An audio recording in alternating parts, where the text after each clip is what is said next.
Halo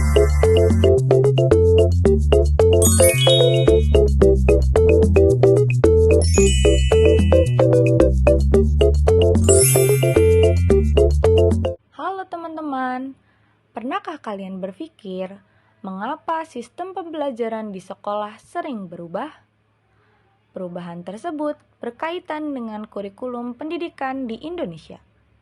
Dalam video ini, kita akan membahas bagaimana keadaan kurikulum di Indonesia, perubahan yang terjadi, serta tantangan dan harapan pendidikan saat ini. Pengertian kurikulum. Kurikulum adalah pedoman atau rencana pembelajaran yang digunakan dalam dunia pendidikan. Kurikulum mengatur tujuan pembelajaran, materi yang dipelajari, metode mengajar, hingga penilaian siswa. Di Indonesia, kurikulum terus berkembang mengikuti kebutuhan zaman dan perkembangan teknologi. Perkembangan kurikulum di Indonesia. Sejak Indonesia merdeka, kurikulum telah mengalami banyak perubahan. Mulai dari kurikulum 1947 berfokus pada pembentukan karakter dan semangat kebangsaan. Kurikulum 1952 mulai terstruktur dengan pembagian mata pelajaran yang jelas. Kurikulum 1964 menekankan pengembangan 5 aspek seperti moral dan keterampilan. Kurikulum 1968 berfokus pada pembentukan manusia Pancasila. Kurikulum 1975 menggunakan sistem pembelajaran yang terstruktur dan berorientasi tujuan. Kurikulum 1984 memperkenalkan pembelajaran aktif yaitu CBSA. Kurikulum 1994 memiliki materi yang cukup padat dan beban belajar yang tinggi. Kurikulum 2004 atau KBK menekankan pada kompetensi siswa. Kurikulum 2006 atau KTSP memberi kebebasan sekolah menyusun pembelajaran. Kurikulum 2013 menekankan keseimbangan pengetahuan, keterampilan, dan sikap. Dan saat ini, kurikulum Merdeka memberikan fleksibilitas belajar, berbasis proyek, serta penguatan karakter dan kreativitas siswa. Perubahan ini menunjukkan bahwa kurikulum terus berkembang mengikuti kebutuhan zaman.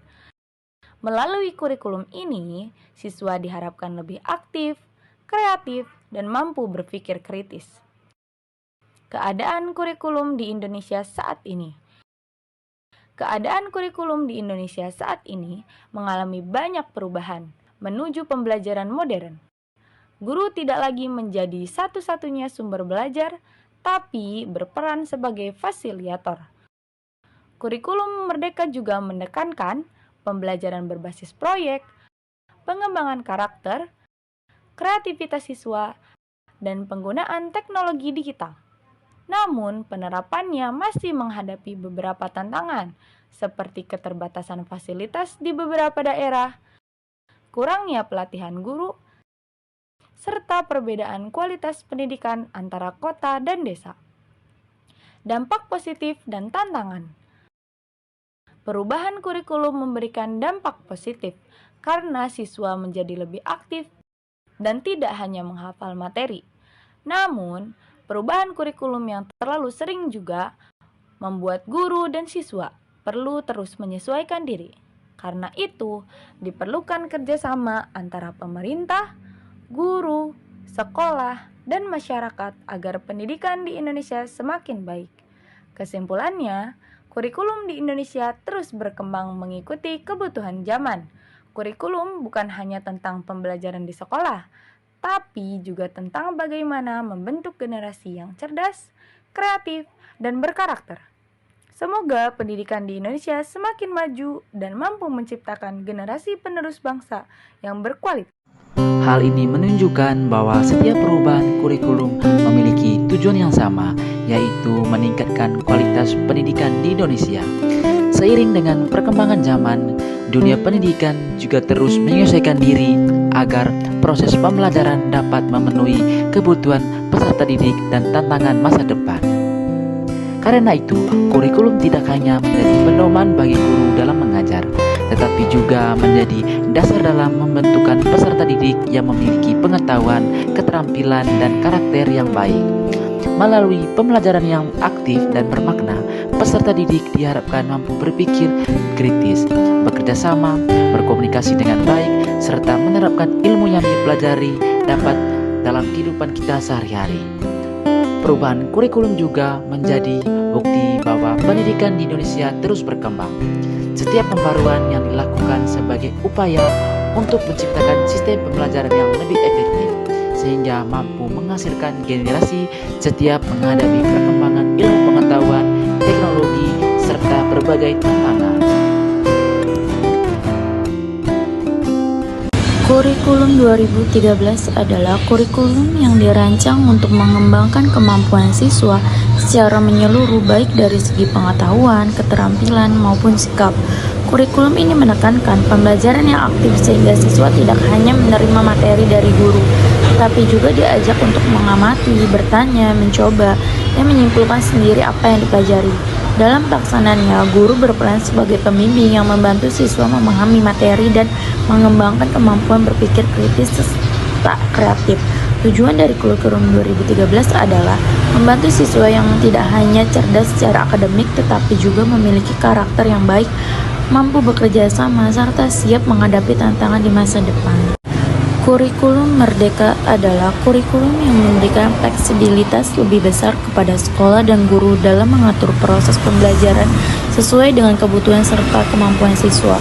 Kurikulum ini berfokus pada pengembangan kompetensi dan karakter peserta didik melalui pembelajaran yang lebih mendalam, relevan, dan menyenangkan. Siswa diberi kesempatan untuk belajar sesuai minat dan bakatnya, sementara guru memiliki keluasan dalam memilih metode dan materi pembelajaran yang paling sesuai.